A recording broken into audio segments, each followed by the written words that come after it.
Diracuni suami agar ia dan mertuaku bisa merampas hartaku. Namun mereka tak tahu kalau ada orang ini yang berpihak padaku, hingga membuat mereka sengsara. Halo Bunda, semoga Bunda semuanya dalam keadaan sehat dan bahagia ya. Sebelum masuk ke ceritanya, jangan lupa like, komen dan subscribe channel ini ya. Selamat menonton. Aku, Dinda, duduk di tepi tempat tidur kamar master yang dulu terasa begitu hangat, kini hanya menyisakan dingin yang menusuk tulang. Jari-jariku gemetar memegang cangkir keramik bermotif bunga yang biasa kupakai setiap pagi. Tapi pagi ini, segalanya terasa berbeda. Mas Adit berdiri di hadapanku dengan senyum tipis yang tidak sampai ke matanya. "Minumlah, Dinda. Kau terlihat sangat lelah akhir-akhir ini," katanya sambil menyodorkan cangkir itu lebih dekat. Suaranya lunak, tapi ada nada terburu-buru di balik kalimatnya. Aku mengamatinya dari balik bulu mataku yang hampir menutup karena kelelahan. Lelaki yang dulu kukagumi karena ketulusannya ini sekarang seperti orang asing. Matanya yang biasanya jernih, kini keruh bagai air berlumpur. Tangannya yang dulu hangat saat menggenggam jemariku, sekarang dingin dan kaku saat menyentuh tanganku yang memegang cangkir. Aroma teh melati yang seharusnya menenangkan justru membuat otakku siaga. Ada bau aneh yang terselip di antara wangi bunga melati itu. Semacam kepahitan yang samar tapi cukup membuat lidahku bergidik. Hatiku berdegup kencang. Darah berdesir di telingaku. Apakah mereka benar-benar berani? Pikiran itu menghantamku seperti pukulan kejutan. Selama 3 bulan terakhir, sejak ayahku meninggal dan meninggalkan warisan yang cukup besar padaku, sikap Mas Adit dan Bu Masdah berubah drastis. Pertengkaran kecil tentang pengelolaan keuangan yang dulu bisa kami selesaikan dengan diskusi santai, kini berubah menjadi pertikaian sengit. "Kamu harusnya lebih percaya pada suamimu dalam mengelola harta," Bu Masdah sering menggumam saat berkunjung ke rumah kami. Matanya yang sipit itu selalu menyorot tajam ke arahku, seolah aku adalah musuh yang mengancam. Kupandangi lagi cangkir di tanganku. Permukaan teh yang berkilau di bawah cahaya lampu kamar tiba-tiba terasa mengerikan. Butiran-butiran kecil yang hampir tak terlihat mengambang di permukaan membuat nafsuku untuk meminumnya hilang sama sekali. "Kenapa tidak diminum? Tehnya akan dingin," desak Mas Adit. Suaranya masih lembut, tapi ada tekanan tak kasat mata di balik kata-katanya. Tangannya mengetuk-ngetuk lengan kursi dengan ritme tidak sabar. Aku tersenyum pahit. "Aku hanya tiba-tiba tidak enak badan," kataku sambil meletakkan cangkir itu di meja samping tempat tidur dengan hati-hati. Matanya berkedip cepat. "Tapi kau harus minum obat. Dokter bilang teh herbal ini baik untuk pemulihanmu." Ia bersikeras.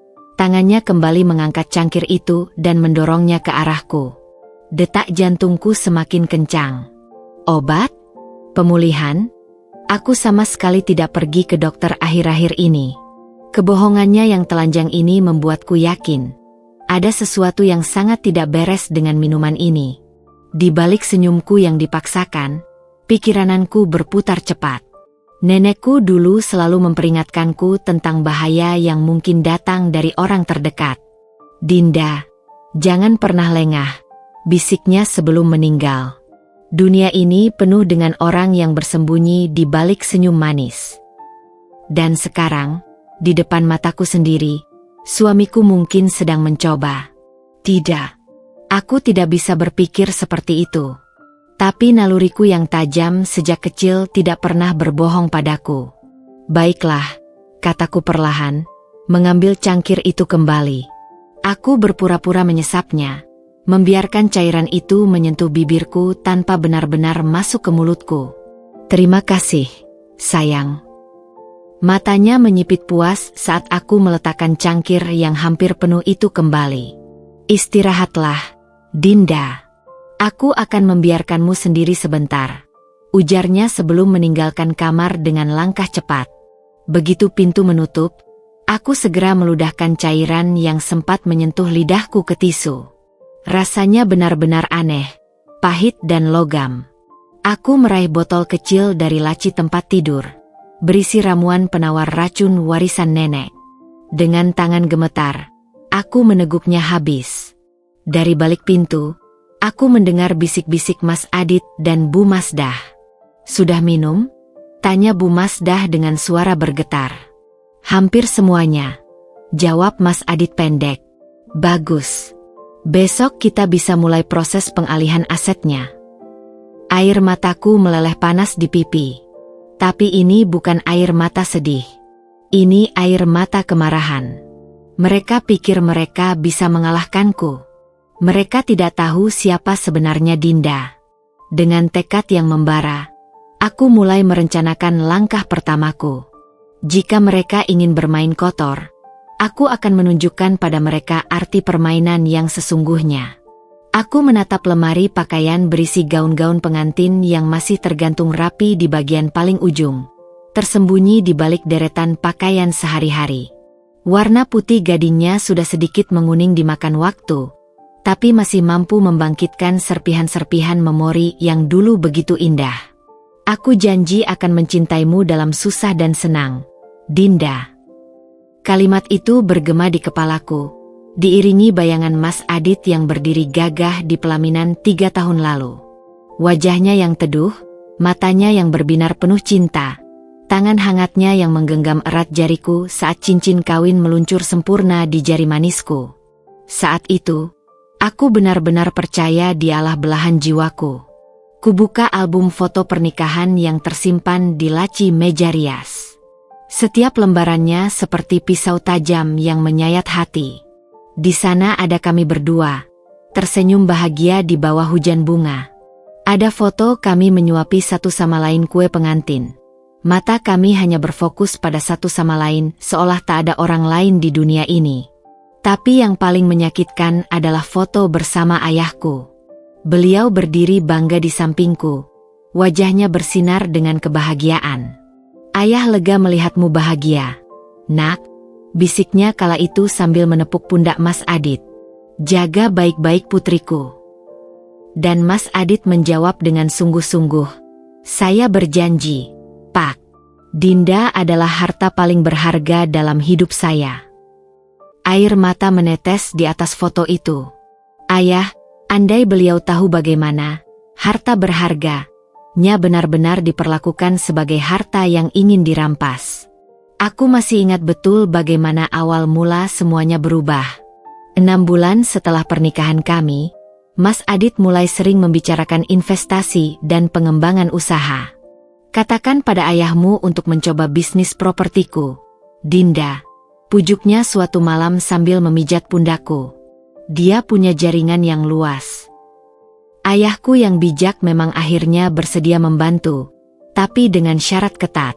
"Ayah akan bantu, tapi semua harus transparan," tegas ayahku saat makan malam bersama. Aku melihat kedipan tidak nyaman di mata Mas Adit saat itu. Tapi perubahan drastis benar-benar terjadi setelah ayahku meninggal mendadak karena serangan jantung setahun lalu. Warisan yang kuterima, termasuk rumah mewah di kawasan Menteng, saham di beberapa perusahaan, dan deposito yang cukup besar, seolah menjadi titik balik dalam pernikahan kami. Bu Masdah yang sebelumnya hanya berkunjung sebulan sekali, tiba-tiba sering muncul tanpa diundang. "Wanita muda seperti kamu tidak bisa mengelola harta sebanyak ini sendirian, Dinda," katanya suatu hari sambil matanya jelalatan mengamati setiap sudut rumah peninggalan ayahku. "Seharusnya Adit yang mengatur semuanya. Dia kan suamimu." Mas Adit sendiri perlahan berubah. Pujian-pujian manisnya berubah menjadi kritikan tajam.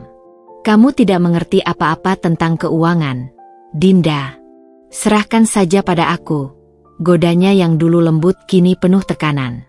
Malam-malam panjangku diisi oleh dokumen-dokumen yang harus kutandatangani buta. "Ini hanya formalitas, sayang," bisiknya sambil mengecup keningku. Tapi naluriku berteriak bahwa ada yang tidak beres.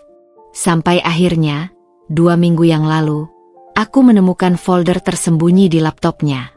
Berisi dokumen pengalihan kepemilikan properti, surat wasiat palsu atas namaku, Bahkan polis asuransi jiwa dengan nominal menggiurkan yang membuat darahku membeku.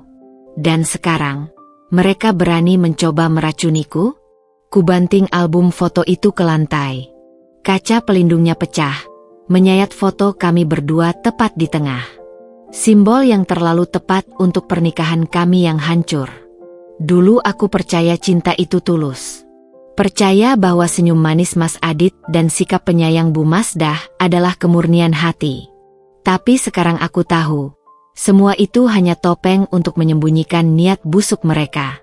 Dan seperti foto-foto dalam album yang kuhancurkan, aku akan memastikan rencana jahat mereka hancur berkeping-keping lebih dahulu. Malam itu, udara terasa lebih pengap dari biasanya. Aku berbaring di tempat tidur, berpura-pura tertidur sambil mendengarkan setiap suara di rumah yang sepi. Jam dinding di ruang tamu berdetak dengan ritme yang terasa semakin keras, seolah menghitung mundur menuju sesuatu yang tak terelakkan. Tiba-tiba, suara langkah kaki yang hati-hati mendekati kamar tidur. Aku mengencangkan otot-ototku, tetap mempertahankan napas teratur seolah sedang terlelap. Pintu kamar berderit pelan, dan aroma parfum mahal Bu Masdah yang khas menyusup masuk sebelum sosoknya sendiri muncul. "Sudah tidur?" bisiknya dengan suara serak yang membuat bulu kuduku berdiri. Mas Adit membalas dengan bisikan tak kalah dinginnya. "Sudah. Tehnya habis diminum tadi." Ada suara gesekan kertas, lalu Bu Masdah berkata dengan nada penuh kemenangan, "Bawa dia ke dokter besok. Kita butuh surat keterangan sakit untuk memproses asuransi dan pengalihan aset." Jantungku berdegup kencang sampai-sampai aku khawatir mereka akan mendengarnya. Aku harus menggigit bagian dalam pipiku untuk menahan reaksi. "Jangan terburu-buru, Bu," Mas Adit menjawab dengan suara rendah. "Kita harus bertindak hati-hati."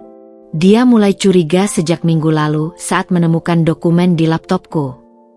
Bu Masdah mengeluarkan suara mendesis kesal. "Kau terlalu lemah. Harusnya dari dulu kita lakukan ini. Lihat saja teman-temanku yang lain.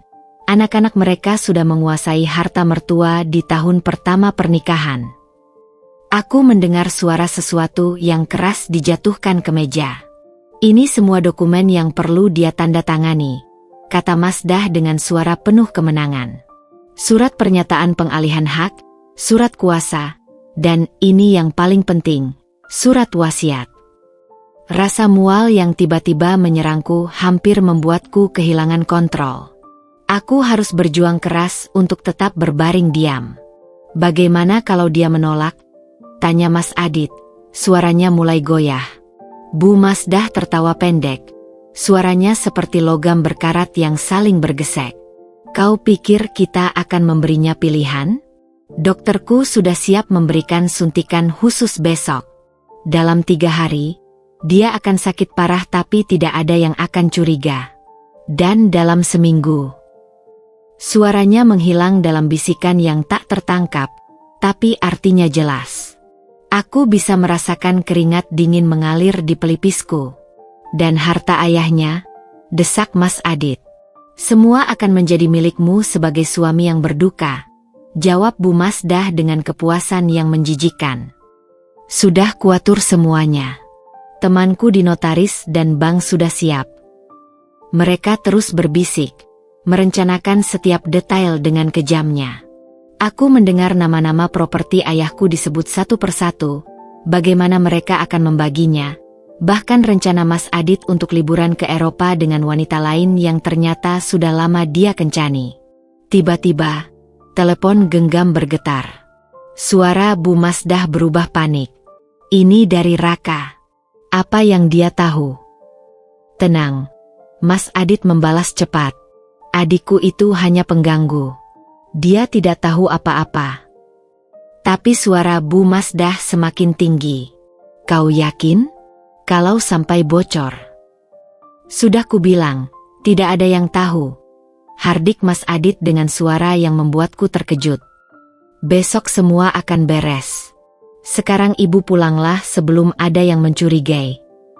Aku mendengar suara ciuman di pipi, Gesture yang dulu kupikir sebagai kasih sayang keluarga, sekarang terasa seperti ritual jahat. Anakku yang pintar, bisik Bu Masdah penuh kebanggaan. Besok kita akhirnya akan bebas. Pintu menutup perlahan, dan aku mendengar Mas Adit mendekati tempat tidur. Aku menahan nafas saat dia berdiri tepat di sebelahku selama beberapa detik yang terasa seperti abadi. "Dinda?" bisiknya, mengetes reaksiku. Aku tetap diam, wajah tenang seolah sedang terlelap dalam mimpi indah. Dia akhirnya pergi ke kamar mandi, dan saat pintu tertutup, aku membuka mataku perlahan. Di bawah cahaya bulan yang masuk dari jendela, aku melihat setumpuk dokumen di meja kerjanya. Dengan berkas paling atas bertuliskan, "Polis Asuransi Jiwa," dengan namaku tercetak tebal. Air mataku mengalir panas, tapi kali ini bukan air mata ketakutan. Ini air mata kemarahan yang membara. Mereka pikir bisa menghancurkanku? Mereka pikir aku akan diam saja seperti boneka yang patuh? Di saat itulah tekadku mengeras seperti baja. Aku akan melawan.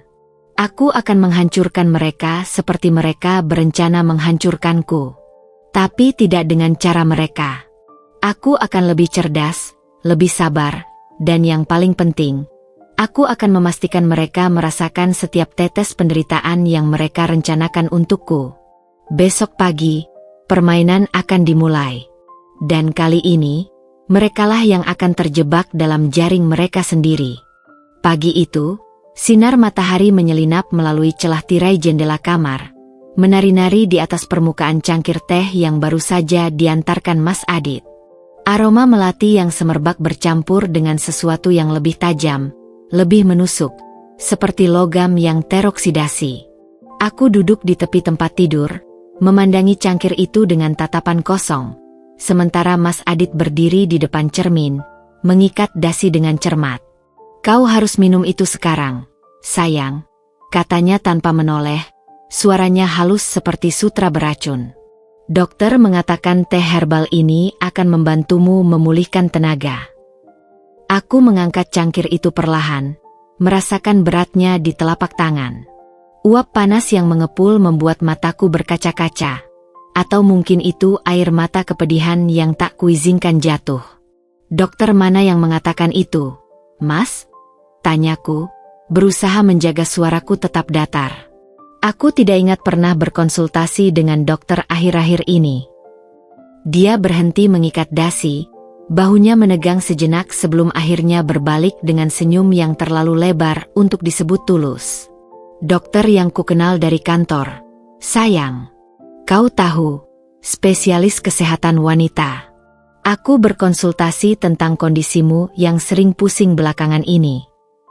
Matanya, matanya yang dulu kupuja karena kejujurannya, sekarang berkilat seperti kaca, kosong dan dingin. Aku melihat ke bawah, ke cangkir di tanganku, di mana butiran-butiran putih halus masih bisa kulihat mengendap di dasar. "Minumlah sebelum dingin," desaknya lagi, kali ini dengan nada yang lebih tegas. Aku mengangkat cangkir itu ke bibirku, berpura-pura menyesapnya sambil membiarkan cairan itu hanya menyentuh ujung lidahku. Rasanya pahit, sangat pahit, dengan aftertaste seperti tembaga yang membuat lidahku mati rasa sesaat. "Bagus," bisiknya puas saat aku meletakkan cangkir yang hampir penuh itu kembali di meja. Aku tersenyum lemah, berpura-pura pusing sambil memegangi dahiku. Aku merasa agak tidak enak, Mas." Dia segera berada di sampingku, tangan dinginnya menekan bahuku. "Berbaringlah, sayang. Istirahatlah." Aku membiarkan diriku terjatuh ke bantal, memejamkan mata sambil mendengarkan langkahnya yang perlahan menjauh. Begitu pintu kamar menutup, aku segera melompat dari tempat tidur dan berlari ke kamar mandi. Dengan gemetar, aku mengeluarkan botol kecil berisi larutan bening dari balik rak obat, ramuan penawar racun warisan nenek yang selalu kusimpan. "Teteskan 3 tetes di lidah setiap kali kau merasa ada yang aneh," pesan nenek dulu. Aku menenggak separuh isi botol, tak peduli dengan rasanya yang seperti rumput lapuk bercampur garam. Beberapa detik kemudian, perutku mulas dan aku memuntahkan semua isi perut ke kloset, termasuk sedikit teh terkutuk itu yang sempat masuk ke mulutku. Dari balik pintu kamar mandi, aku mendengar suara telepon Mas Adit. "Iya, Bu, sudah diminum, separuh mungkin." "Tidak, dia tidak curiga. Dokter jam berapa besok?" Aku menekan kepalaku ke dinding kamar mandi yang dingin, mencoba menenangkan nafas yang tersengal-sengal. Mereka sudah mengatur segalanya. Dokter palsu, surat-surat palsu, bahkan mungkin kematian palsu yang akan segera menjadi sangat nyata. Dengan tangan gemetar, aku mengambil telepon genggamku dan memotret cangkir teh itu, lalu menyimpan sedikit sampel cairannya dalam wadah kosmetik kecil. Ini akan menjadi bukti pertamaku. Ketika aku kembali ke tempat tidur, wajahku sudah kembali pucat pasi, tapi kali ini bukan pura-pura. Aku berbaring diam, memejamkan mata saat Mas Adit masuk kembali ke kamar. "Dinda, kau baik-baik saja?" Aku tidak menjawab, hanya mengerang lemah. Dia mendekat, lalu aku mendengar suara klik, foto yang diambilnya dengan telepon genggam. Kemudian suara berbisik, "Sudah mulai bekerja, Bu. Besok kita bawa dia ke dokter." Di balik kelopak mata yang tertutup, air mata panas akhirnya mengalir. Tapi di tengah kepedihan itu, tekadku mengkristal lebih keras dari sebelumnya. Mereka telah mengangkat senjata. Sekarang, giliranku untuk membalas. Dan aku akan memastikan racun mereka berbalik menghancurkan mereka sendiri. Malam itu, rumah kami yang megah di kawasan Menteng terasa seperti kuburan besar. Angin malam berdesir melalui jendela yang sedikit terbuka, membawa serta bau bunga melati dari taman. Aroma yang dulu kusukai, kini terasa seperti ejekan.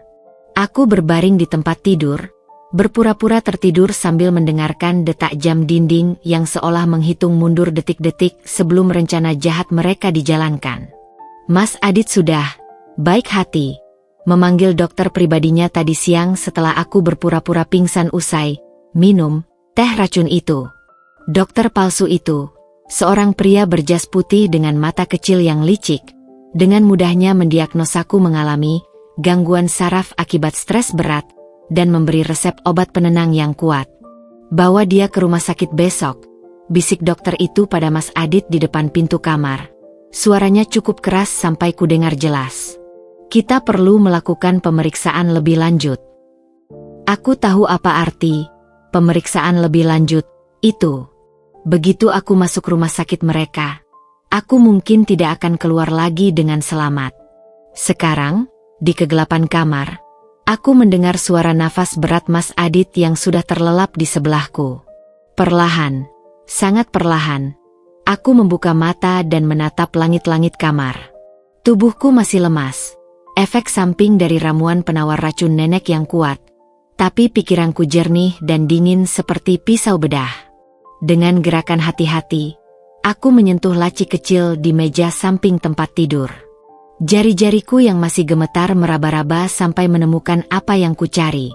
Flash disk kecil berisi semua bukti penggelapan dana yang selama ini kukumpulkan diam-diam. Tiba-tiba, Mas Adit bergerak dalam tidurnya. Aku membeku, darah berdesir di telinga. Tapi dia hanya membalikkan badan dan kembali mendengkur. Menunggu beberapa detik yang terasa seperti abadi, aku akhirnya memberanikan diri bangkit dari tempat tidur. Kaki yang menyentuh lantai dingin terasa seperti jeli, tapi aku harus terus bergerak.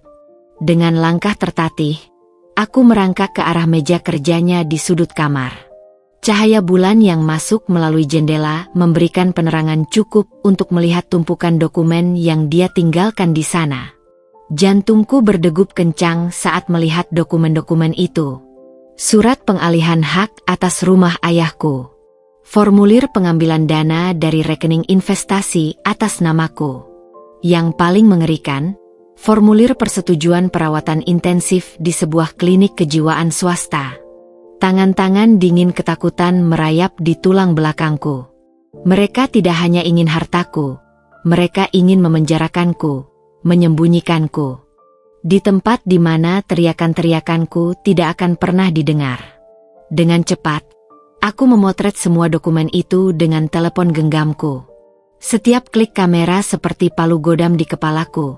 Jika dia terbangun sekarang. Tiba-tiba, suara dering telepon dari ruang tamu membuat jantungku nyaris berhenti. Mas Adit mengerang dalam tidurnya. Aku membeku, siap untuk loncat kembali ke tempat tidur. Tapi telepon berdering lagi, dan lagi. Dengan gerakan mengutuk, Mas Adit akhirnya bangun dan berjalan keluar kamar sambil mengucek mata. "Ini siapa?" geramnya menjawab telepon. "Ini kesempatanku." Dengan gerakan cepat yang tidak kukira masih bisa kulakukan dalam kondisiku, aku meraih laptopnya dari meja kerja. Password? Aku mencoba tanggal lahirku. Tidak bekerja. Tanggal pernikahan kami. Ditolak. Lalu aku mencoba tanggal lahir wanita yang sering kulihat di teleponnya bulan lalu. Bingo. Dunia digital Mas Adit terbuka di hadapanku seperti harta karun kotor. Aku segera menyambungkan flash disk dan mulai mengunduh semua file yang kutunggu-tunggu. Percakapan WhatsApp dengan Bu Masdah tentang rencana meracuniku. Email ke notaris palsu tentang surat wasiat. Bahkan foto-foto mesra dengan wanita yang kukenal sebagai sekretarisnya. Setiap file yang berhasil kusimpan terasa seperti senjata baru di genggamanku. "Baik, Bu." Besok pagi pertama kali, suara Mas Adit tiba-tiba mendekat dari ruang tamu. Aku mencabut flash disk dengan gerakan panik, menutup laptop tepat saat dia masuk kembali ke kamar. "Kau bangun?" tanyanya dengan suara serak. Aku berpura-pura terbangun setengah sadar. Aku haus, Mas." Dia menghela nafas kesal. "Minumlah air lalu tidurlah. Besok pagi kita ada janji penting." Janji untuk menghabisi diriku, pikirku dalam hati sambil menatapnya pergi ke kamar mandi. Di bawah bantal, tanganku menggenggam erat flash disk berisi senjata pemusnah untuk menghancurkan mereka. Besok mungkin mereka berencana mengakhiri hidupku, tapi aku akan memastikan merekalah yang terjebak dalam petaka mereka sendiri. Dengan senyum tipis pertama sejak lama, aku memejamkan mata dan berpura-pura tidur.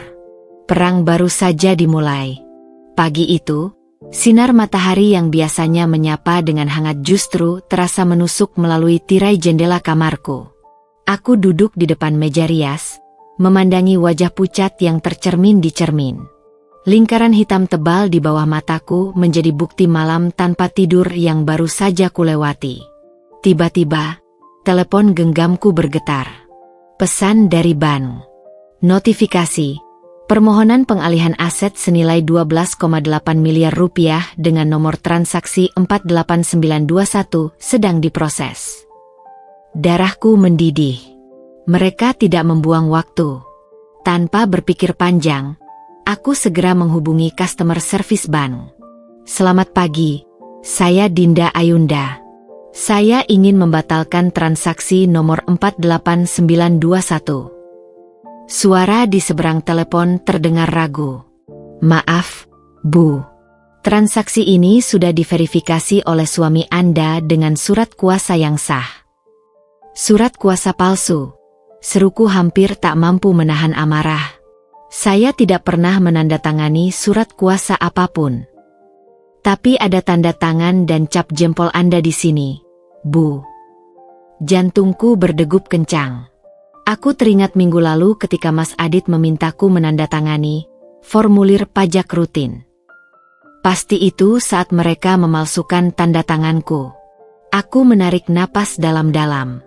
Saya akan datang ke cabang utama dalam 1 jam. Saya membawa bukti bahwa itu pemalsuan.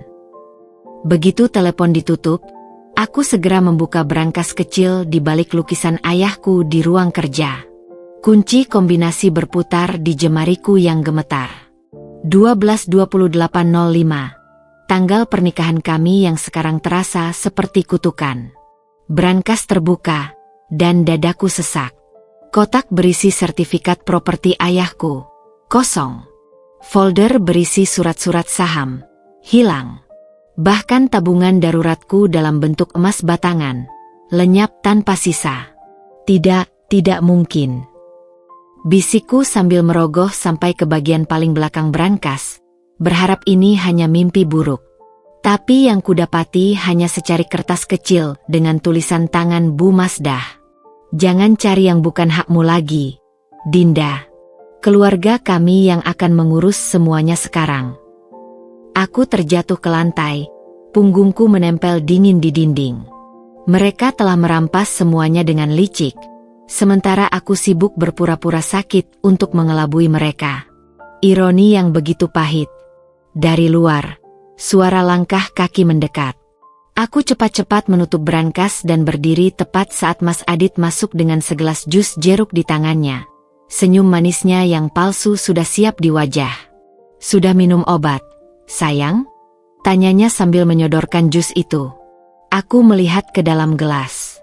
Ada endapan putih halus di dasar gelas yang tidak larut sempurna. Racun lagi? Belum, Mas. Aku mau ke kamar mandi dulu, kataku sambil beringsut pergi. Begitu pintu kamar mandi tertutup, aku segera membuang jus itu ke toilet dan berpura-pura berkumur. Di saku bajuku, flash disk berisi bukti-bukti tadi malam terasa panas membakar. Aku menatap wajahku di cermin kamar mandi. Mata yang dulu penuh kepercayaan kini penuh tekad baja. Mereka mungkin sudah mengambil hartaku, tapi mereka belum mengambil semangat juangku. Dengan telepon genggam, aku mengirim pesan rahasia ke Raka, adik Mas Adit yang selama ini diam-diam membantuku. Mereka sudah mengambil semua dokumen. Aku butuh bantuanmu sekarang. Balasannya datang seketika. Aku punya salinan semua dokumen asli. Ayahmu selalu membacaku penting. Bertahanlah, aku akan membantumu. Senyum tipis mengembang di wajahku. Mereka pikir sudah menang? Mereka belum tahu apa-apa. Permainan baru saja dimulai. Dan kali ini, akulah yang akan memegang kendali. Hujan deras menghentak kaca jendela ruang tamu ketika aku mendengar ketukan pelan di pintu belakang rumah. Jam sudah menunjukkan pukul 11 malam. Waktu yang tidak lazim untuk tamu. Jantungku berdegup kencang saat mendekati pintu. Telapak tanganku dingin dan berkeringat. Siapa? Bisikku melalui celah pintu yang baru terbuka sedikit. Itu aku, Kak. Suara yang kukenali. Raka, adik Mas Adit yang selama ini hanya kulihat sekilas di acara keluarga. Wajahnya yang biasanya ceria sekarang terlihat muram. Rambutnya basah kuyup diguyur hujan. Yang paling mencolok adalah matanya, penuh ketakutan dan tekad yang sama seperti yang kurasakan. Kau tahu ini berbahaya, desisku sambil menariknya masuk dan segera mengunci pintu. Dia mengangguk cepat, menurunkan tas ransel dari punggungnya dengan gerakan gugup. Aku tidak punya banyak waktu. Mas Adit tadi ke rumah dan mengira aku pergi ke rumah teman. Dari dalam ransel, dia mengeluarkan sebuah map kuning tebal yang membuat jantungku berdetak lebih kencang. Ini semua yang kau butuhkan, bisiknya sambil menyerahkan map itu. Dengan gemetar, kubuka map tersebut. Isinya membuat nafasku tersangkut. Fotokopi semua dokumen asli yang hilang dari brankasku.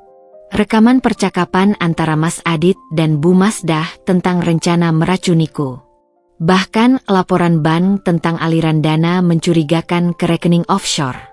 Bagaimana kau bisa mendapatkan semua ini? Tanyaku tak percaya. Raka menarik napas dalam-dalam. Aku selalu tahu kakakku punya sisi gelap. Setelah pernikahan kalian, aku mulai mencatat semua yang mencurigakan. Matanya berbinar marah. Tapi ketika mereka mulai membicarakan racun, aku tidak bisa diam lagi. Dia mengeluarkan telepon genggam dan memutar sebuah rekaman suara. Suara Bu Masdah yang menusuk memenuhi ruangan. Kalau racun pertama tidak bekerja, kita bisa coba yang lebih kuat. Dokterku punya obat yang bisa membuatnya seperti sakit jiwa.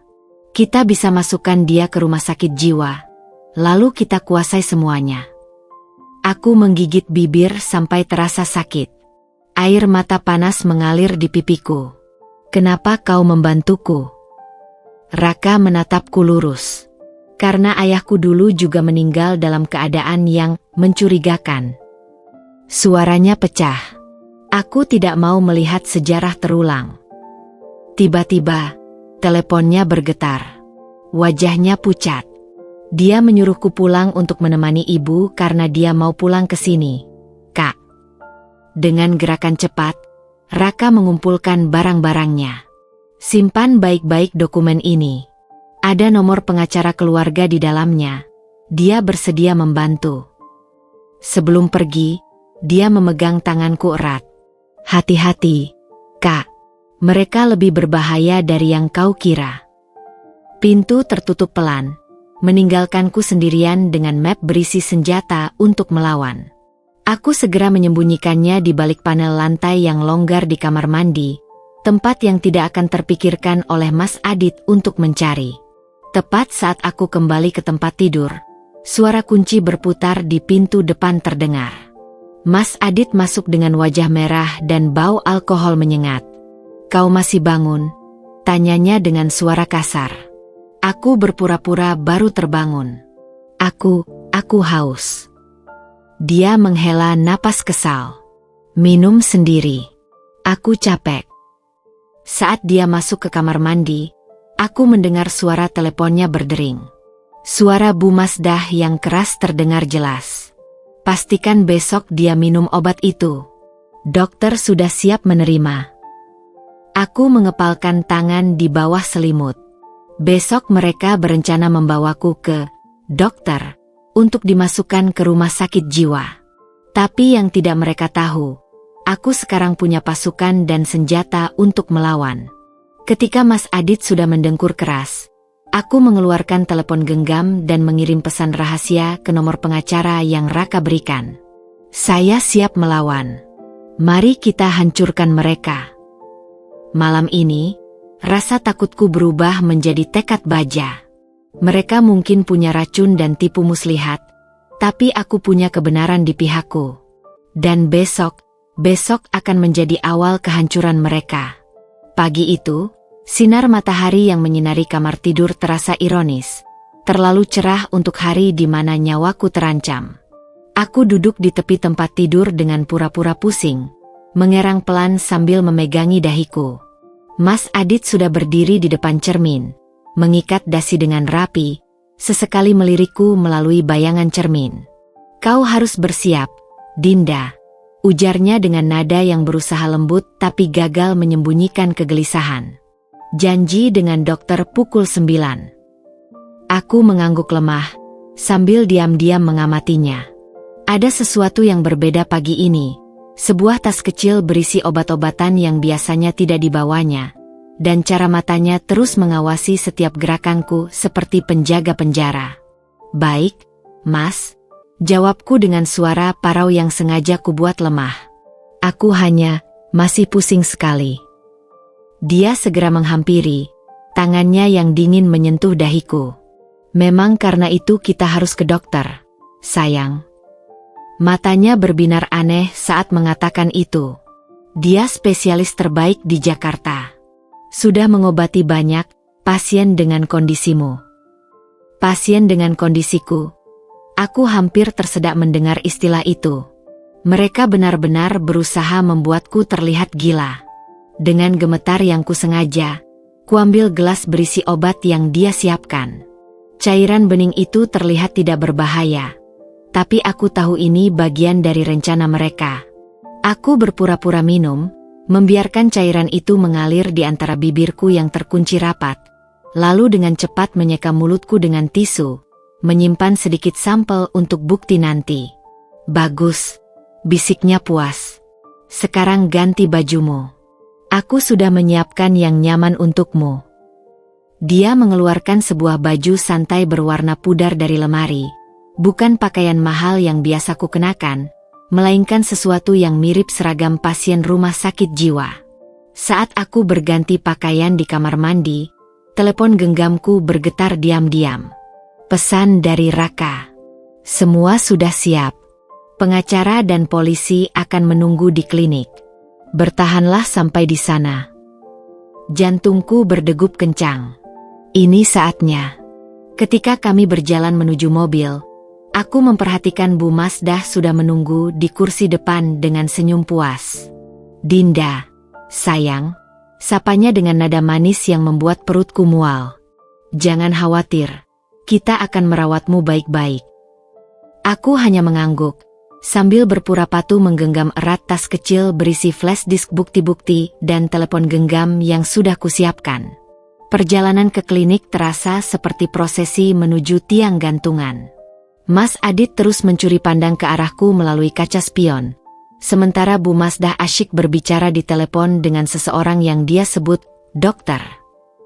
Ya, kondisinya semakin parah, sering berhalusinasi, kadang bicara sendiri.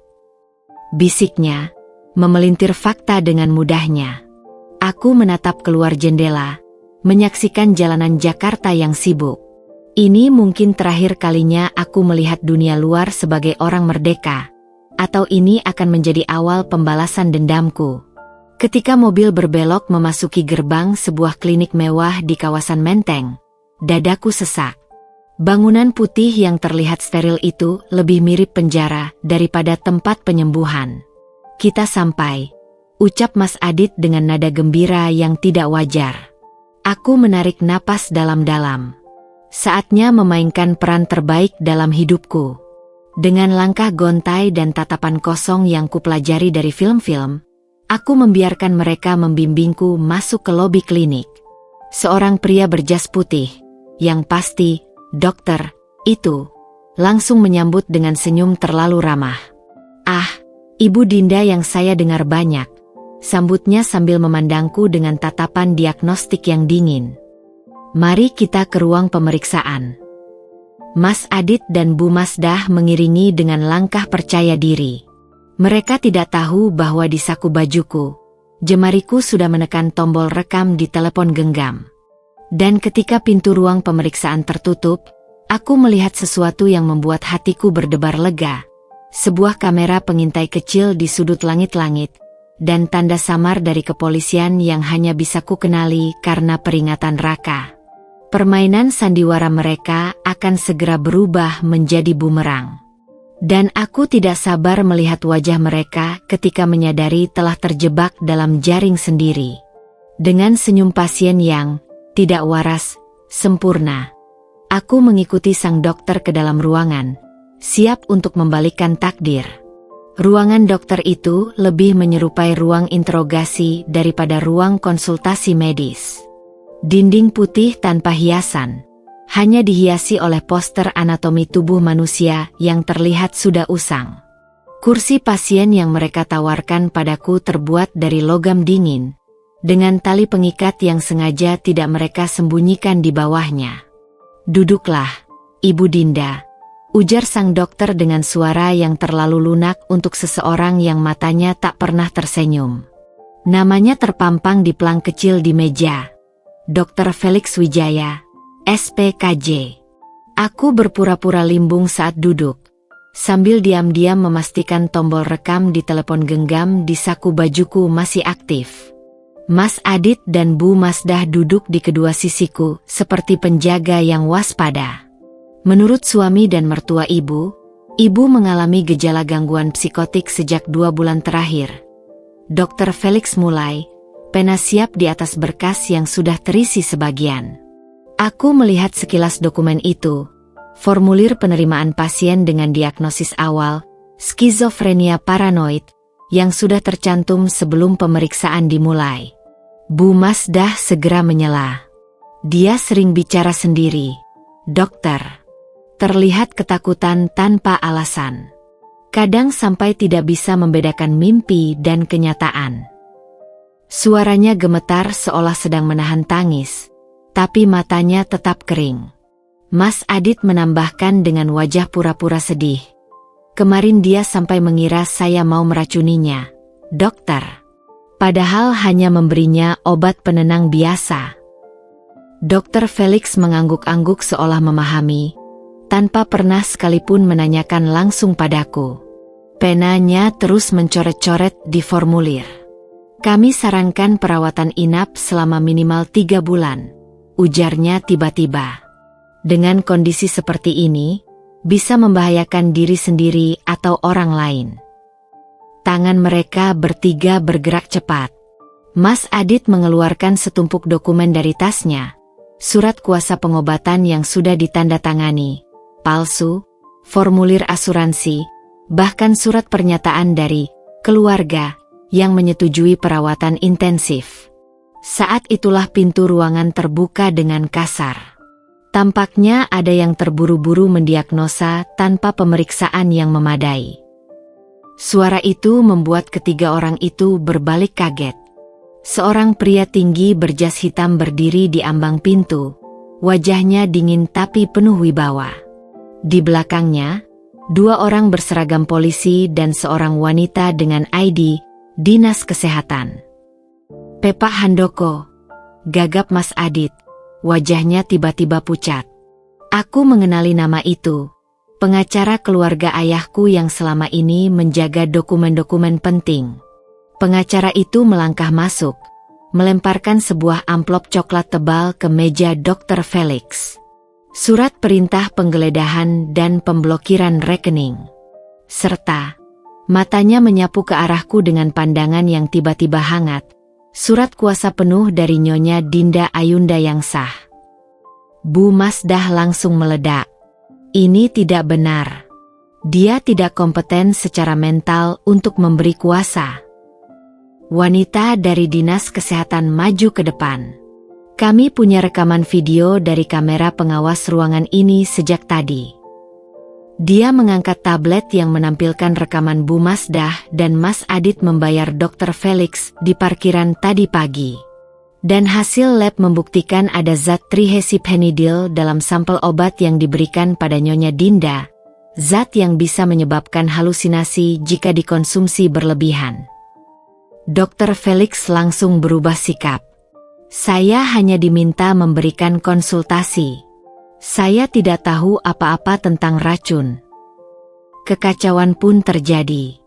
Mas Adit berusaha menarik lenganku, tapi seorang polisi segera menghalangi.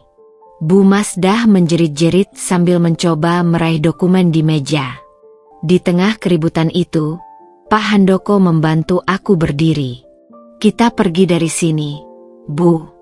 Semua bukti sudah kami amankan." Dia mengantarku keluar ruangan, meninggalkan teriakan-teriakan panik di belakang. Di lobi klinik, Raka menungguku dengan wajah lega. "Kantor polisi berikutnya," bisikku pada mereka berdua, sambil merasakan kekuatan baru mengalir dalam diriku. Perjalanan masih panjang. Tapi hari ini, untuk pertama kalinya sejak semuanya dimulai, aku bisa melihat cahaya di ujung terowongan. Dan cahaya itu akan menerangi kehancuran total bagi mereka yang mencoba menghancurkanku. Kantor polisi yang ramai itu tiba-tiba senyap ketika kami melangkah masuk. Aku berjalan di antara Pak Handoko dan Raka, dengan langkah yang kini mantap, tidak lagi seperti wanita sakit yang mereka paksakan selama ini. Seragam polisi yang lalu lalang memberi rasa aman yang telah lama hilang dari hidupku. Kami diarahkan ke sebuah ruang interogasi di ujung koridor. Di sana, seorang penyidik dengan pangkat AKP sudah menunggu di belakang meja yang dipenuhi dokumen. Matanya tajam ketika menatap kami satu persatu. "Ibu Dinda," ujarnya sambil menunjuk kursi di seberangnya. "Saya AKP Surya, akan menangani kasus Anda." Sebelum aku sempat duduk, suara ribut terdengar dari lorong. Mas Adit dan Bu Masdah digiring 2 polisi. Wajah mereka merah padam dengan kemarahan. "Ini kesalahpahaman besar," teriak Bu Masdah begitu melihatku. Matanya melotot penuh kebencian. "Dinda, katakan pada mereka ini semua salah paham." AKP Surya menepuk meja dengan keras. "Diam." Suaranya menggema di ruangan kecil itu. "Ibu akan diberi kesempatan berbicara nanti. Sekarang, duduk dan diam." Mas Adit menatapku dengan pandangan yang berubah-ubah antara marah dan ketakutan. "Dinda, sayang," ujarnya dengan suara lunak yang dulu selalu berhasil menipuku. Tapi kali ini, senyumku dingin. "Silakan panggil saya dengan nama lengkap, Bapak Adit," jawabku tegas. Pak Handoko meletakkan tas berisi dokumen di atas meja. "Ini semua bukti yang kami miliki," ujarnya dengan tenang. "Mulai dari percobaan pembunuhan dengan racun, pemalsuan tanda tangan, hingga penggelapan harta senilai lebih dari 15 miliar rupiah. AKP Surya membuka dokumen satu persatu. Wajahnya semakin keruh. "Dan ini?" tanyanya sambil mengangkat laporan lab yang menunjukkan adanya zat berbahaya dalam sampel teh dan obat yang kusimpan. Obat antipsikotik dosis tinggi. Jelas seorang petugas forensik yang ikut masuk. Jika dikonsumsi terus-menerus bisa menyebabkan kerusakan saraf permanen. Ruangan itu tiba-tiba terasa sangat panas ketika Bu Masdah tiba-tiba menjerit. "Dia gila. Lihat saja nanti. Dia akan membunuh kita semua." AKP Surya mengangkat alis. "Menarik. Karena justru kami memiliki rekaman percakapan antara ibu dan anak ibu tentang rencana meracuni Bu Dinda." Dia menekan tombol di laptopnya. Suara Bu Masdah yang jelas terdengar. "Dosis kedua harus lebih kuat. Kita butuh dia di rumah sakit jiwa sebelum akhir bulan." Wajah Mas Adit berubah pucat pasi. Itu diambil dari konteks yang salah. "Dan ini." AKP Surya menunjukkan dokumen lain. Transfer dana dari rekening Mas Adit ke rekening Dr. Felix sebesar 500 juta rupiah. Detik-detik berikutnya seperti adegan film yang diputar cepat. AKP Surya membacakan dakwaan. Bu Masdah histeris menjerit-jerit tentang konspirasi. Mas Adit tiba-tiba berubah menjadi pria kecil yang gemetar. Tapi momen paling memuaskan adalah ketika seorang polisi membawa masuk tas besar berisi dokumen-dokumen asli milikku yang mereka sembunyikan. "Kami menemukan ini di berangkas rahasia rumah Ibu Masdah," ujar polisi itu. Aku berdiri, berjalan menghampiri meja di mana semua hartaku dikembalikan. Dengan gerakan perlahan, kuambil cincin nikah dari jariku dan meletakkannya di depan Mas Adit. "Permainan sudah berakhir," bisikku, hanya untuk didengarnya. AKP Surya menutup berkas dengan tegas. "Berdasarkan bukti-bukti ini, kami menahan Bapak Adit Wijaya dan Ibu Masdah Wijaya sebagai tersangka percobaan pembunuhan dan penggelapan." Ketika mereka diborgol dan digiring keluar, Raka memegang pundakku erat. Air matanya mengalir bebas. "Ayahku pasti bangga pada kita," bisiknya. Di luar kantor polisi, langit Jakarta terlihat begitu cerah. Aku menarik napas dalam-dalam, merasakan udara kebebasan untuk pertama kalinya sejak lama. Tapi ini baru permulaan.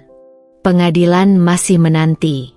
Dan aku tidak akan berhenti sampai mereka merasakan setiap tetes penderitaan yang mereka rencanakan untukku. "Karma memang berjalan pelan, Pak Handoko," kataku sambil melangkah ke mobil. Tapi ketika sampai, dampaknya menghancurkan. Dia mengangguk, membukakan pintu mobil untukku. "Dan ini baru babak pertama, Bu Dinda. Babak selanjutnya akan lebih memuaskan." Mobil meluncur meninggalkan kantor polisi, membawaku menuju kehidupan baru. Kehidupan di mana aku tak lagi menjadi korban, tapi sang penentu takdir. Hari-hari setelah penangkapan Mas Adit dan Bu Masdah berjalan seperti mimpi buruk yang perlahan berubah menjadi fajar cerah. Namun, fajar itu masih menyisakan bayangan gelap yang harus kuhadapi. Aku duduk di teras rumah peninggalan ayah, menyeruput teh hangat, teh yang kubuat sendiri, tanpa rasa takut akan racun, sambil memandangi halaman luas yang kini sepenuhnya kembali menjadi milikku. Telepon genggam di tanganku berdering.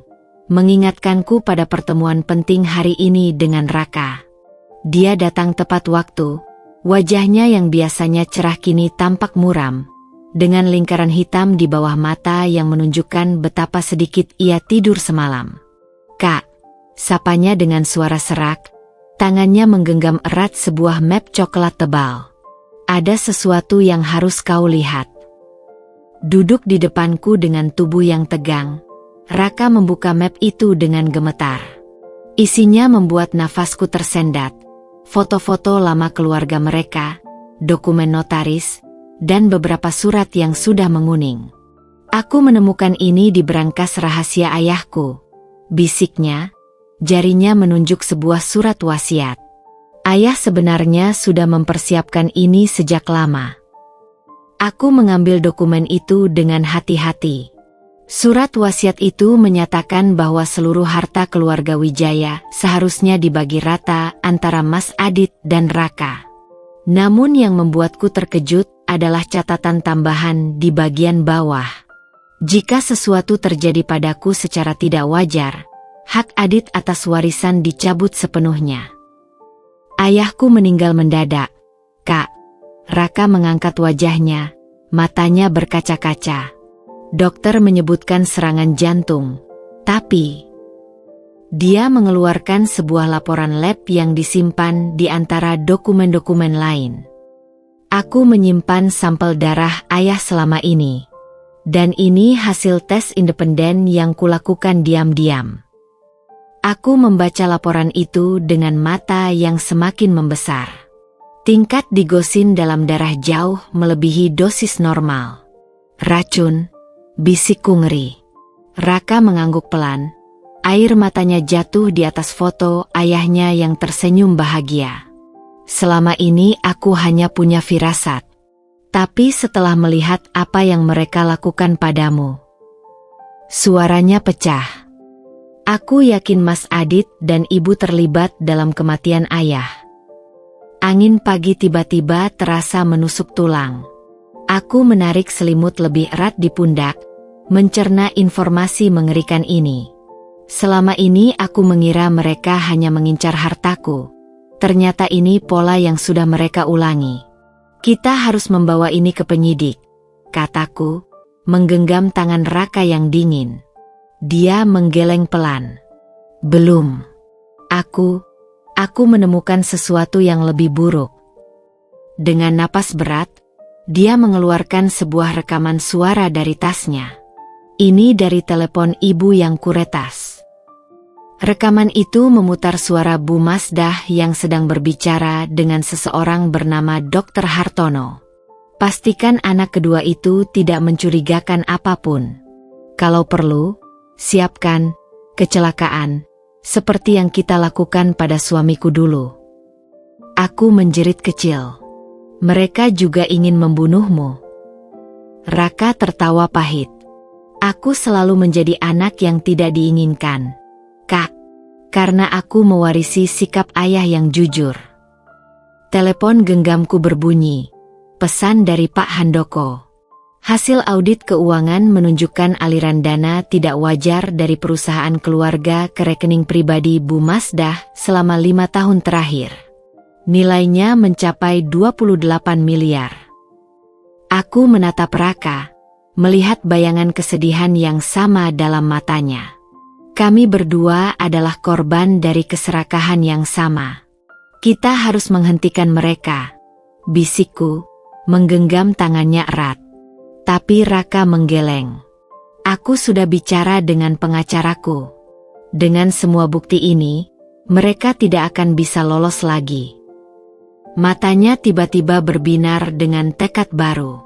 Tapi aku ingin mereka merasakan apa yang ayah dan kita rasakan. Lokasi yang Raka berikan adalah sebuah apartemen mewah di kawasan Kuningan. Ketika lift membawaku naik ke lantai 21, jantungku berdegup kencang. Di saku jaketku, sebuah pisau lipat kecil bersembunyi. Warisan dari ayah yang selalu memintaku membawanya untuk keadaan darurat. Pintu apartemen nomor 2113 sedikit terbuka. Suara jeritan perempuan memecah kesunyian. Kau pikir aku mau ikut kau dalam keadaan seperti ini? Suara perempuan itu melengking. Polisi ada di mana-mana. Wajahmu ada di semua berita. Aku mengintip dari celah pintu. Mas Adit berdiri dengan baju kusut. Wajahnya yang biasanya tampan kini tampak seperti orang gila. Mata merah, rambut acak-acakan, dan senyum mengerikan yang tak pernah kulihat sebelumnya. Kau harus ikut aku, raungnya. Tangan mencengkeram lengan wanita itu dengan brutal. Aku sudah mengatur semuanya. Pesawat ke Singapura jam 7 pagi. Tiba-tiba, pintu terbuka lebar.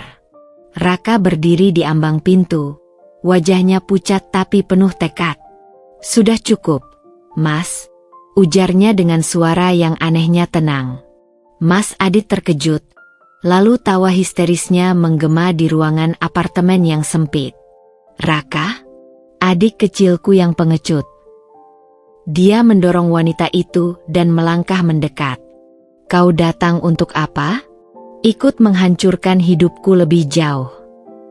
Aku memutuskan untuk muncul. Tidak, kataku, melangkah masuk. Dia datang untuk menghentikanmu menghancurkan hidupmu sendiri. Wajah Mas Adit berubah ketika melihatku. Kemarahan, ketakutan, dan sesuatu yang mirip penyesalan berbaur dalam sorot matanya. Dinda. Polisi sudah di lobi, ujarku sambil mengeluarkan telepon genggam. Tapi sebelum mereka datang, aku ingin kau tahu sesuatu. Aku mengirimkan sebuah file ke teleponnya. Video yang menunjukkan Bu Masdah sedang berbicara dengan pengacaranya di ruang tahanan. Semua ini kesalahan Adit. Dia yang merencanakan segalanya. Saya hanya ibunya yang mencoba melindungi. Mas Adit menatap video itu dengan wajah yang perlahan hancur. Tidak, ibu tidak mungkin. Kau selalu menjadi tumbal bagi ambisinya, Mas. Bisik Raka. Seperti ayah dulu. Suara derap kaki dan teriakan polisi terdengar dari koridor.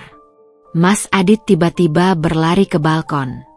Jangan, jeritku, tapi sudah terlambat. Dia memanjat pagar balkon, wajahnya berubah dari ketakutan menjadi penerimaan yang mengerikan. Kalian semua akan ingat aku seperti ini, bisiknya. Tapi ketika polisi masuk ke ruangan, sesuatu yang tak terduga terjadi. Kakinya tergelincir di pinggiran balkon yang basah. Tangannya yang mencoba berpegangan pada tirai balkon justru merobeknya. Aku menyaksikan dengan ngeri saat tubuhnya terjatuh, hanya untuk tersangkut di atap lantai di bawahnya. Kaki kirinya patah dengan sudut yang tidak wajar. Jeritannya yang kesakitan terdengar sampai ke atas. Polisi segera mengepungnya. Aku berdiri di balkon, menatap ke bawah di mana Mas Adit kini tergeletak tak berdaya. Wajahnya yang tampan penuh darah dan air mata. Raka memegangi bahuku. Karma, bisiknya. Aku mengangguk perlahan. Ini bukan akhir yang kuinginkan, tapi mungkin ini yang dia pilih sendiri. Ketika polisi memborgolnya di tandu, matanya yang penuh kesakitan bertemu denganku untuk terakhir kalinya. Dan di detik itu, aku tahu, aku benar-benar bebas. Bebas dari racunnya, dari kebohongannya, dari cinta palsunya. Dan besok, ketika matahari terbit lagi, aku akan memulai hidup baru. Tanpa dia, tanpa rasa takut, hanya dengan kebenaran yang akhirnya menang. Matahari terbit di hari pertama kebebasanku menyinari halaman rumah peninggalan ayah dengan cahaya keemasan yang seolah menyapu semua kegelapan masa lalu. Aku berdiri di teras depan, menyeruput teh hangat buatan sendiri sambil menatap tumpukan surat kabar di meja kayu jati. Wajahku menghiasi hampir setiap halaman depan dengan judul-judul seperti "Korban racun suami akhirnya dapat keadilan" atau "Kisah Dinda Ayunda yang menginspirasi". Tapi yang paling kusukai adalah foto saat aku keluar dari pengadilan kemarin. Kepala tegak, bahu membusung, dan senyum kecil yang penuh kemenangan. Tidak ada lagi bayang-bayang ketakutan di mataku. Telepon berdering memecah kesunyian pagi. Suara Raka di seberang terdengar cerah. "Kak, lihat berita online. Hasil audit keuangan keluar. Kita berhasil membekukan semua aset mereka." Aku segera membuka laptop. Laporan dari tim audit menunjukkan bahwa hampir 28 miliar rupiah telah dikembalikan ke rekeningku. Tidak hanya itu, rumah-rumah dan mobil-mobil mewah yang dibeli dengan uangku kini resmi menjadi milikku kembali. "Ada satu hal lagi," lanjut Raka. Suaranya tiba-tiba serius. "Aku menemukan dokumen tentang klinik tempat mereka ingin memenjarakanmu. Ternyata itu milik kawan Bu Masdah. Dan sudah ada 5 kasus serupa sebelumnya." Jantungku berdegup kencang. Artinya, ya, kita bisa menyeret mereka semua. Polisi sudah mulai penyelidikan. Sore harinya, aku berdiri di depan gerbang Yayasan Perlindungan Perempuan yang baru saja kubuka. Gedung berlantai 3 itu adalah salah satu properti ayah yang kurenovasi total. Puluhan wanita, korban kekerasan rumah tangga, penipuan, dan penganiayaan, berkumpul di aula utama. Ketika aku berdiri di podium, melihat wajah-wajah penuh harap itu, tanganku gemetar memegang mikrofon. "Saya Dinda Ayunda." Suaraku awalnya goyah, tapi semakin kuat. "Saya pernah seperti kalian, takut, tidak berdaya, dikhianati oleh orang yang paling dipercaya." Aku menceritakan seluruh kisahku tanpa menyembunyikan detail. Tentang racun dalam teh, tentang dokumen palsu, tentang hari-hari kelam ketika aku berpura-pura sakit sambil diam-diam mengumpulkan bukti. "Tapi lihat saya sekarang," ujarku sambil mengangkat tinggi-tinggi putusan pengadilan. "Kebenaran akhirnya menang. Dan saya berjanji akan membantu setiap perempuan di sini untuk mendapatkan keadilan yang sama." Sambutan meriah menggemuruh di ruangan. Banyak yang menangis, beberapa langsung antri untuk berkonsultasi dengan pengacara yayasan. Di tengah keramaian itu, Pak Handoko menyodorkan sebuah amplop coklat. "Ini dari pengadilan tinggi. Banding mereka ditolak. Hukuman tetap berlaku." Aku tersenyum, menyimpan amplop itu tanpa membukanya. Sudah tidak penting lagi. Yang penting adalah kehidupan baru Anda, sambungnya dengan senyum bangga. Malam itu, ketika semua sudah pulang, aku berdiri di balkon kamar tidur yang dulu menjadi saksi bisu penderitaanku. Jakarta berkilauan di bawahku seperti lautan bintang. Untuk pertama kalinya sejak menikah dengan Mas Adit, aku merasa benar-benar bebas. Bukan hanya dari racun dan kebohongan mereka, tapi juga dari rasa takut yang selama ini membelengguku. Aku mengangkat gelas anggur untuk bertepuk tangan dengan bayanganku sendiri di kaca jendela. "Untuk Dinda yang baru," bisikku. Di kejauhan, lampu-lampu kota terus berkedip seolah menjawab, perjalanan panjang ini akhirnya berbuah kemenangan. Tapi yang paling penting, aku tidak hanya memenangkan hartaku kembali. Aku memenangkan diriku sendiri. Dan itu, lebih berharga dari apapun di dunia ini. 6 bulan setelah putusan pengadilan, Jakarta musim penghujan menyambutku dengan rintik-rintik hujan yang menenangkan di atas atap kaca Yayasan Perlindungan Perempuan milikku. Aku berdiri di belakang meja kerja yang penuh dengan dokumen kasus-kasus baru, menatap deretan foto di dinding, gambar para perempuan yang berhasil kami bantu mendapatkan keadilan. Setiap wajah di sana adalah cerita. Setiap senyum adalah kemenangan kecil atas sistem yang seringkali tidak berpihak. Pintu kantorku diketuk perlahan.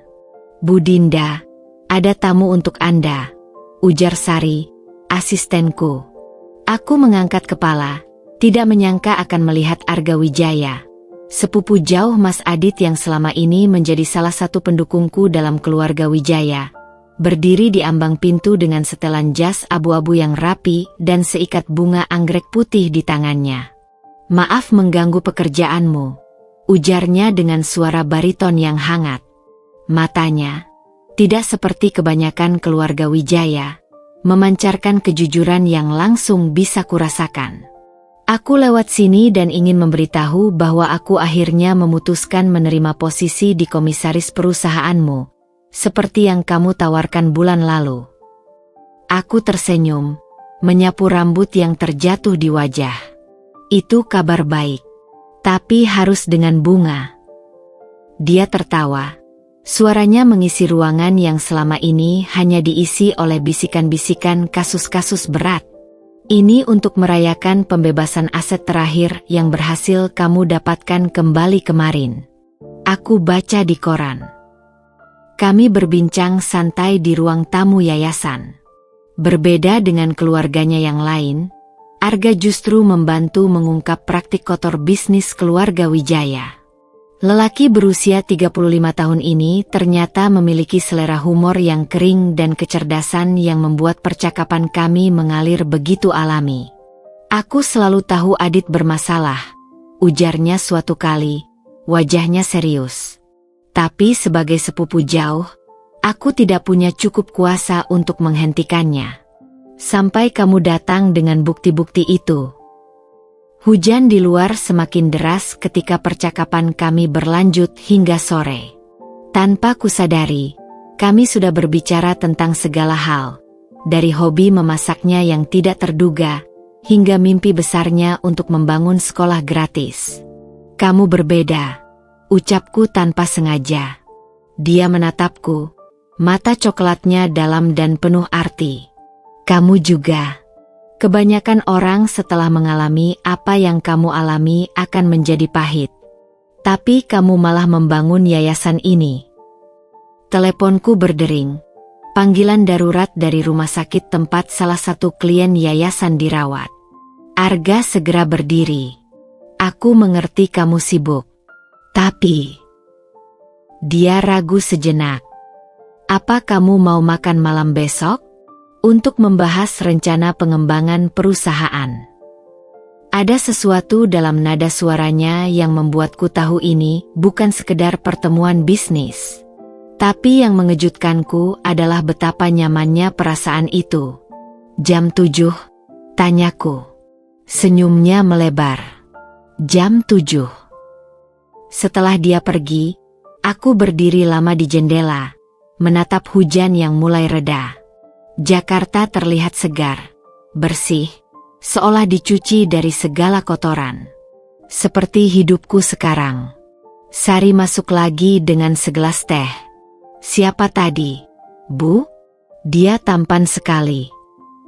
Aku tersenyum kecil, menyeruput teh yang sudah tidak lagi kupandang dengan kecurigaan. Sebuah bab baru, Sari. Bab yang sama sekali tidak terduga. Dan untuk pertama kalinya sejak segala kekacauan dimulai, aku benar-benar menantikan apa yang akan terjadi selanjutnya. Bukan dengan ketakutan, tapi dengan semacam antisipasi menyenangkan yang lama tidak kurasakan. "Mungkin," pikirku sambil menatap bunga anggrek putih di meja, "hidup memang memberi kejutan terbaiknya setelah badai terburuk berlalu." Dan Arga, dengan segala ketulusan dan kehangatannya, adalah bukti hidup dari teori itu. Esok malam akan menjadi kencan pertamaku dalam bertahun-tahun. Dan untuk pertama kalinya, aku tidak merasa perlu memakai topeng atau bermain peran. Aku cukup menjadi Dinda, Dinda yang seutuhnya, dengan segala luka dan pelajaran yang kubawa dari masa lalu. Dan itu, kusadari sambil tersenyum sendiri, adalah kebebasan sesungguhnya. 2 tahun kemudian, aku berdiri di tepi pantai Bali saat matahari terbit menyapu garis pantai dengan cahaya keemasan. Angin sepau-sepau bermain dengan gaun putih panjangku yang berkibar lembut, sementara tanganku erat menggenggam tangan Arga yang hangat. Di hadapan kami, Ombak bergulung-gulung seakan ikut merayakan hari bahagia ini. Hari di mana aku akhirnya memulai babak baru kehidupan sebagai ibu Arga Wijaya. "Kamu cantik sekali," bisik Arga di telingaku. Suaranya parau oleh emosi. Matanya yang jernih memancarkan cinta yang tulus. Jauh berbeda dari tatapan penuh kepalsuan yang dulu selalu kuterima.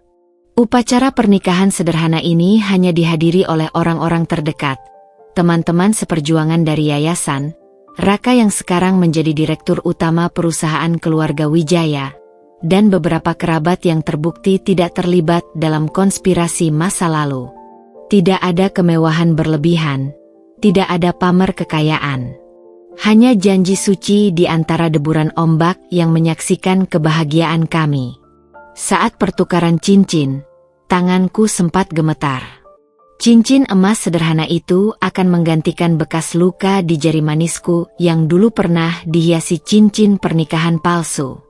Arga memegangi tanganku erat, seolah mengerti pergolakan dalam hatiku.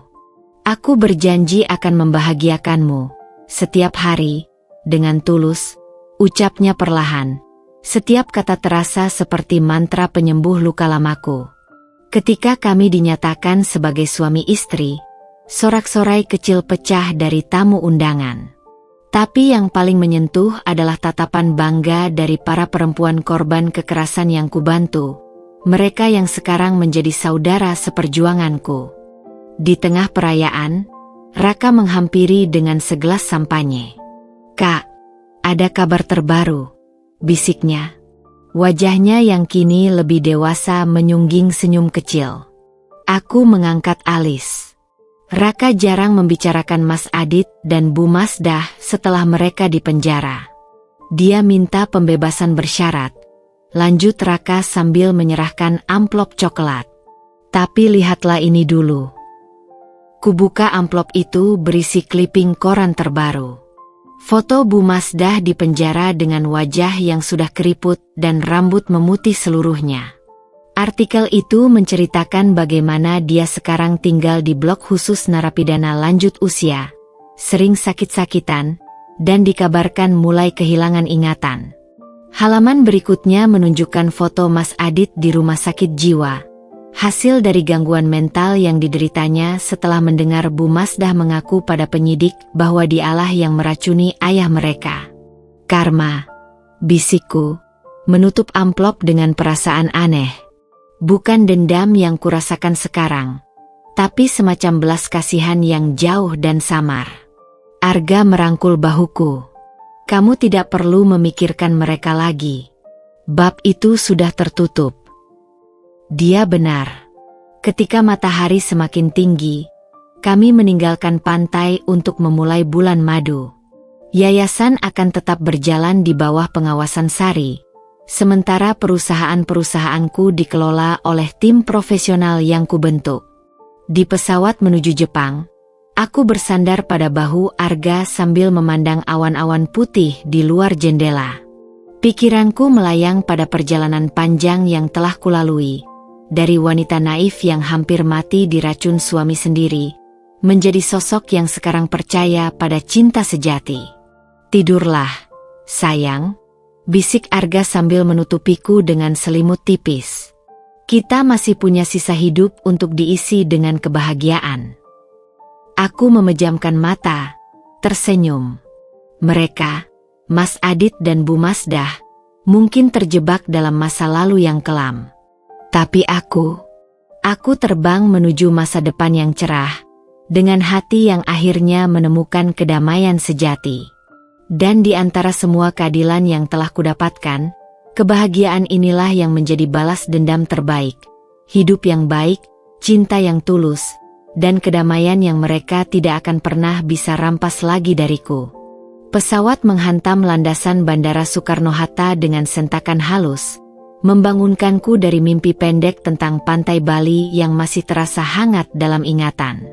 Arga tersenyum sambil merapikan rambutku yang berantakan. "Selamat datang di rumah, Nyonya Wijaya," bisiknya, membuat jantungku berdegup kencang setiap kali menyebut nama baru itu. 3 minggu bulan madu di Jepang terasa seperti mimpi. Kuil-kuil kuno di Kyoto, jalanan ramai Shibuya, dan onsen pribadi dengan pemandangan Gunung Fuji. Tapi yang paling berkesan adalah malam-malam panjang bercerita tentang masa kecil kami, tentang luka dan harapan, tanpa ada lagi rahasia yang memisahkan. Mobil sudah menunggu untuk membawa kami pulang. Namun sebelum sampai di rumah, telepon Raka berdering. "Kak, kau harus ke kantor pusat sekarang.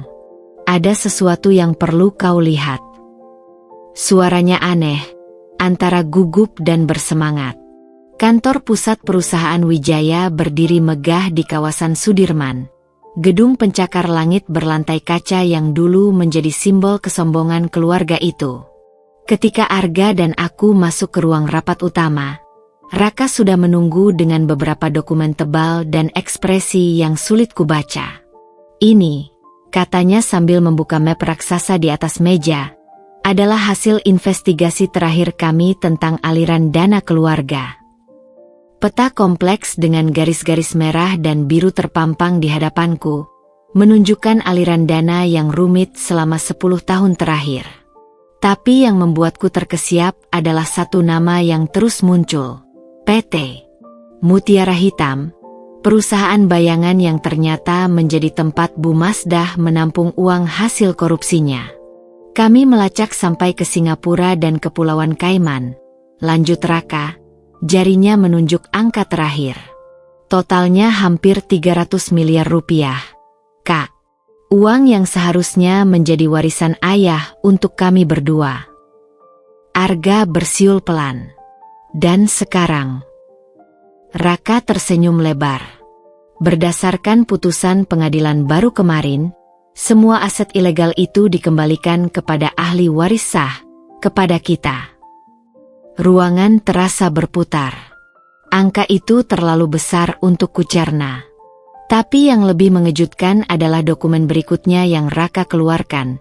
Surat wasiat ayahnya yang asli, yang ternyata menyebutkan bahwa 60% kekayaan keluarga harus disumbangkan untuk yayasan sosial jika terjadi sesuatu padanya. "Aku menemukan ini di berangkas rahasia rumah tua kami," ujar Raka, matanya berkaca-kaca. "Ayah selalu ingin kekayaan ini memberi manfaat untuk banyak orang." Aku memandang Arga, lalu Raka. Dalam diam, kami sepertinya sepakat pada satu keputusan. "Kita akan penuhi wasiat ayah," kataku tegas. "Tapi dengan cara kita sendiri." Rencana kami sederhana namun revolusioner. Membangun kompleks pendidikan dan pelatihan kerja gratis untuk perempuan korban kekerasan, dilengkapi dengan asrama dan klinik kesehatan mental. Proyek pertama akan dibangun di atas tanah keluarga Wijaya yang luas di Bogor. Tempat yang dulu menjadi simbol keserakahan, akan bertransformasi menjadi mercusuar harapan. Ketika kami keluar dari gedung, matahari sore menyinari wajah kami bertiga. Jakarta yang ramai di bawah terasa penuh dengan kemungkinan baru. "Kau tahu ironi terbesarnya?" tanya Raka tiba-tiba. "Uang yang mereka kumpulkan dengan korupsi dan kejahatan, akhirnya akan digunakan untuk memperbaiki kerusakan yang mereka buat." Arga merangkul pundakku. "Dan kau, sayang, akan memastikan setiap rupiahnya digunakan dengan benar." Aku tersenyum, menatap cakrawala kota yang mulai dihiasi lampu-lampu senja. Hidup memang penuh kejutan.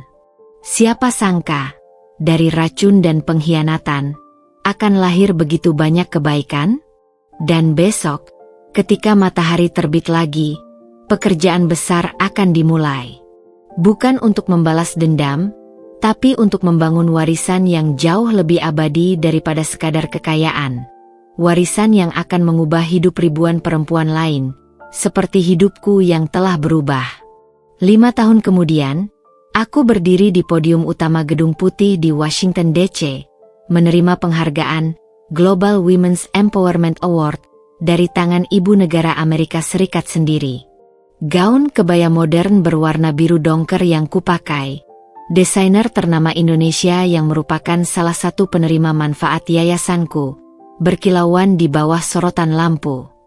Atas nama ribuan perempuan yang bangkit dari kegelapan, ucapku dalam bahasa Inggris yang lancar, saya terima penghargaan ini sebagai bukti bahwa tidak ada luka yang terlalu dalam untuk disembuhkan, tidak ada mimpi yang terlalu tinggi untuk diraih.